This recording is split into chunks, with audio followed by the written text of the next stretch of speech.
Everyone, once again welcome back to my YouTube channel Manu Thakur this side. So आज की video हमारी chemistry के ऊपर रहेगी। जैसे कि आप लोगों को पता है आपकी एग्ज़ाम डेट है बहुत पास आ रही हैं, तो जल्दी से जल्दी अपना रिवीजन कर लीजिए, अपना सिलेबस कंप्लीट कर लेना और जो वीडियोस मैंने आपके साथ शेयर करी हैं उनको ज़रूर से एक बार देख लेना, उसमें से क्वेश्चन ज़रूर आएंगे।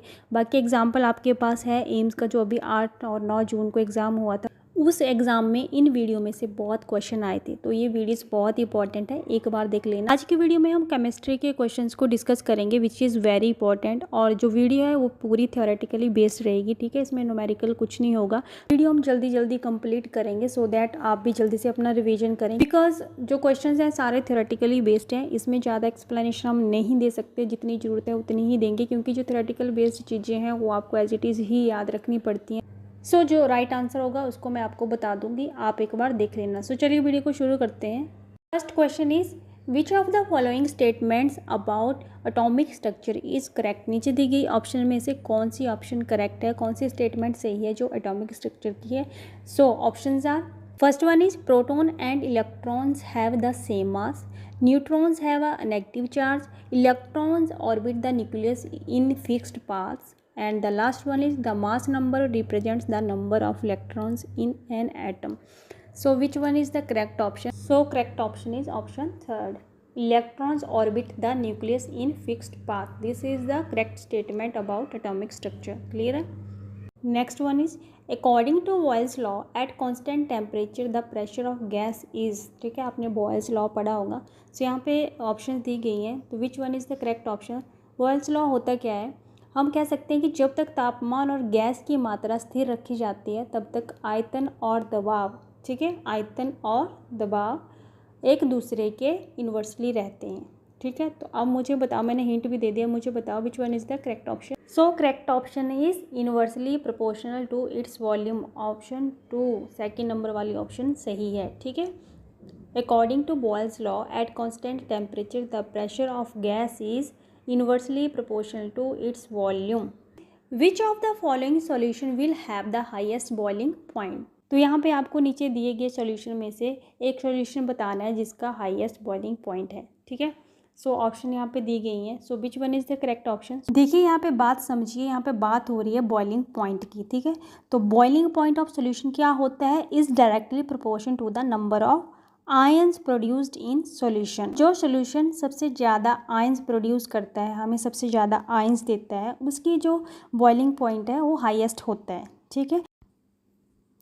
तो यहाँ पे हमें कौन सा सॉल्यूशन है सो सबसे ज़्यादा आयंस देगा, ठीक है, तो वो है कैल्शियम क्लोराइड, ठीक है। करेक्ट ऑप्शन है ऑप्शन थर्ड, कैल्शियम क्लोराइड। ये सॉल्यूशन जो है इसकी सबसे ज़्यादा हाईएस्ट बॉइलिंग पॉइंट होता है।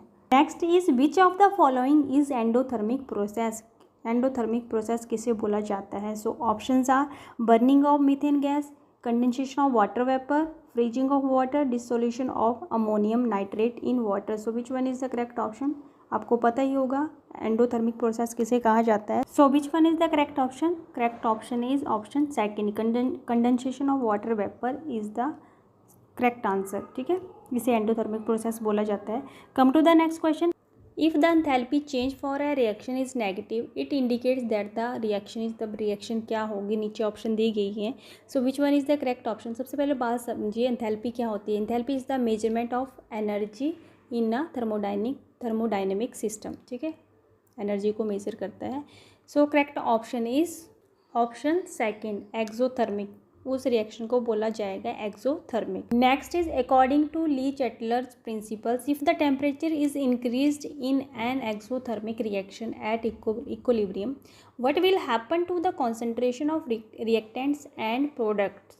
इस क्वेश्चन में बोला गया है जो ले चैटलियर प्रिंसिपल है उनके सिद्धांत के अनुसार, ठीक है, अगर इक्विलिब्रियम पे एक्सोथर्मिक रिएक्शन का टेम्परेचर बढ़ा दिया जाए तो रिएक्टेंट्स एंड प्रोडक्ट्स की कॉन्सेंट्रेशन क्या होगी, मतलब उसकी कॉन्सेंट्रेशन पे क्या फ़र्क पड़ेगा। सो यहाँ पे ऑप्शन दी गई हैं, बोथ इंक्रीज़ होंगे, रिएक्टेंट्स एंड प्रोडक्ट दोनों ही इंक्रीज़ होंगे, या दोनों ही डिक्रीज़ होंगे, या फिर रिएक्टेंट्स इंक्रीज़ होंगे प्रोडक्ट डिक्रीज़ होंगे, या फिर रिएक्टेंट्स डिक्रीज़ होंगे या प्रोडक्ट इंक्रीज़ होंगे। So which one is the correct option. So correct option is option 4, reactants decrease होंगे और प्रोडक्ट जो है वो इंक्रीज होंगे। So option 4 is correct option. Come to the next question, if reaction has a large equilibrium constant it means, तो इसका क्या मतलब होगा। So which one is the correct option. So correct option है हमारी option number 3, the reaction favours the formation of product, means ये प्रतिक्रिया उत्पादों के निर्माण को बढ़ावा देती है। Clear. Next question is which of the following is the characteristics of strong acid, इनमें से कौन सा करेक्टरिस्टिक्स है जो स्ट्रॉन्ग एसिड का है। तो स्ट्रॉन्ग एसिड हमारे क्या होते हैं, विच आर कम्प्लीटली और नियरली 100% आयनाइज्ड इन दियर सॉल्यूशन। ठीक है, जो कम्प्लीटली या नियर बाय 100% आयनाइज हो जाते हैं अपने ही सॉल्यूशन में। So which one is the correct option. Option 3 is the correct answer, complete ionization in solution. Come to the next question, buffer solution किसे बोला जाता है। सो यहाँ पे ऑप्शन दी गई हैं। So which one is the correct option. So first option is the correct answer, resistance changes in pH upon addition of small amounts of acid and waste, that option is the correct option. Next one is which functional group is present in a carboxylic acid, I think ये सबको ही पता होगा। So which option is the correct option. Option third is the correct answer. Come to the next question, how many structural isomers are possible for the molecular formula C4H10। Structural isomers क्या होता है, have the same molecular formula but different arrangements of items. ठीक है, molecular formula जो होता है वो same होता है बट जो अरेंजमेंट होते हैं आइटम्स के वो डिफरेंट होते हैं। ठीक है, तो यहाँ पे करेक्ट ऑप्शन आएगी हमारी option 3, 4 structural isomers are possible for the molecular formula C4H10। Clear है। Next question is which of the following is not a function of proteins. आपने प्रोटीन्स के फंक्शन पढ़े होंगे, बायोलॉजी में भी पढ़े होंगे, है ना, केमिस्ट्री में भी पढ़े होंगे। तो इसमें आपको ये बताना है कि इनमें से कौन सी ऑप्शन एक ऐसी है जो प्रोटीन का फंक्शन नहीं है। ठीक है, so which one is the correct option. So correct option is option 2, energy storage is not a function of proteins. Second option हमारी करेक्ट है।